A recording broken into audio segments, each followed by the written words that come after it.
যাদের মানুষের কাছে যাবার ক্ষমতা নেই, যেহেতু আমরা কিছু পাল্টা করছি না, একতরফা হয়ে যাচ্ছে। রাতের বেলায় পুজোর সময় পুলিশ রাত জেগে পাহাড় দেয়, কোনো দুর্ঘটনা ঘটলে পাহাড় দেয়, দাঙ্গা হলে পাহাড় দেয়, দুর্যোগ হলে পাহাড় দেয়।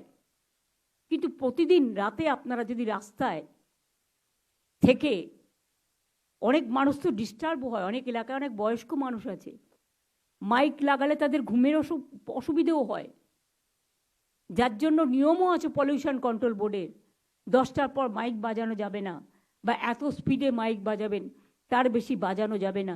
তা সত্ত্বেও আমরা সব ছেড়ে দিয়েছি। 1 মাস তো হয়ে গেল, আজকে 9 তারিখ, 1 মাস 1 দিন, 31শে মাস গেছে। আমি অনুরোধ করব, পুজোতে ফিরে আসুন, উৎসবে ফিরে আসুন, আর সিবিআইকে বলবো তাড়াতাড়ি বিচারের ব্যবস্থা করুন। এটা তো এখন আপনাদের হাতে, আমাদের হাতে নেই। এখন সাজা পুরো সিবিআইয়ের হাতে। আসল কেসটা করুন। আসল কেসটা হচ্ছে যে ভিকটিমস, তার পরিবারকে বিচার দিন, যে নির্যাতিতা তার পরিবারকে বিচার দিন, এবং এই বিচার তো সিবিআই কোর্টে হবে, আমাদের কোর্টে তো নয়। সুতরাং আপনারা ফাস্ট ট্র্যাক কোর্টে বিচার করে তাড়াতাড়ি ব্যবস্থা নিন। বাংলার নামে বদনাম করা হচ্ছে সারা পৃথিবীতে।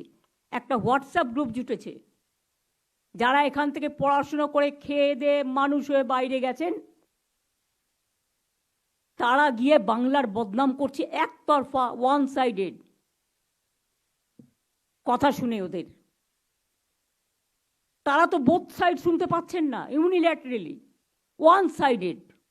তাদের বোঝা উচিত, বাংলাদেশের পরে আপনারা এই সুযোগটা নিচ্ছেন তো। বাংলাদেশ আলাদা রাষ্ট্র, আমরা তাদের ভালোবাসি, সম্মান করি, তাদের ভাষাকে সম্মান করি। ইন্ডিয়া আলাদা রাষ্ট্র। এই দুটো আপনারা কিন্তু মাথায় রাখতে ভুলে গেছেন। এখানে বাংলাদেশ হবে না, কারণ বাংলাদেশেই বাংলাদেশ হয়। বাংলাদেশটা আসল একটা অন্য রাষ্ট্র, তাদের আমরা সম্মান করি, ভালোবাসি, আমরা একই ভাষায় কথা বলি। আজকে বাংলা ভাষায় কথা বলে বলে উড়িষ্যা থেকে সব প্রবাসীদের আপনারা মেরে তাড়িয়ে দিচ্ছেন। সংখ্যালঘু হবার অপরাধে আপনারা উজ্জয়িনী থেকে শুরু করে মধ্যপ্রদেশ, রাজস্থান থেকে শুরু করে, হরিয়ানা থেকে শুরু করে, উত্তরপ্রদেশ থেকে শুরু করেন, আমাদের 20,000 পরিযায়ী শ্রমিককে আপনারা রাজ্য থেকে তাড়িয়ে দিয়েছেন এবং 3 জনকে খুন করেছেন। আমাদের এখানেও কিন্তু 1.5 কোটি পরিযায়ী শ্রমিক কাজ করে অন্যান্য রাজ্যের। মনে রাখবেন, আমরা কিন্তু তাদের ডিস্টার্ব করি না, তার কারণ আমাদের সেখানে মানবিকতায় স্থান পায়। উড়িষ্যাতে সবচেয়ে বেশি, পুরীতে আমাদের লোকেরা যায়। উড়িষ্যায় ট্যুরিজম, বাংলার ট্যুরিজম উড়িষ্যাকে ডেভেলপ করে। জগন্নাথ, জয় জগন্নাথ করতে সবাই যায়। উড়িষ্যা থেকে আমার কাছে খবর এলো, সব লোকেদের মেরেছে এবং চলে এসছে। কারণ আমাদের এখন একটা পরিযায়ী শ্রমিকদের একটা অ্যাপ আছে। আমি তারপরে নিজে চিফ মিনিস্টারকে বললাম, আপনার রাজ্যে কেন এটা হচ্ছে? আমাদের তো সবচেয়ে বেশি লোক উড়িষ্যায় যায়, বাংলায় কথা বললেই তাকে মারধর করা হচ্ছে। এটা কি? বিজেপি রাজ্যগুলোতে এগুলো হয়, জেনে রাখুন, তখন কোনো বিচার হয় না। আর বাংলায় একটা ঘটনা ঘটলেও সেটা দুর্ভাগ্যজনক, আমরা একটি লোকও তাকে সমর্থন করি না।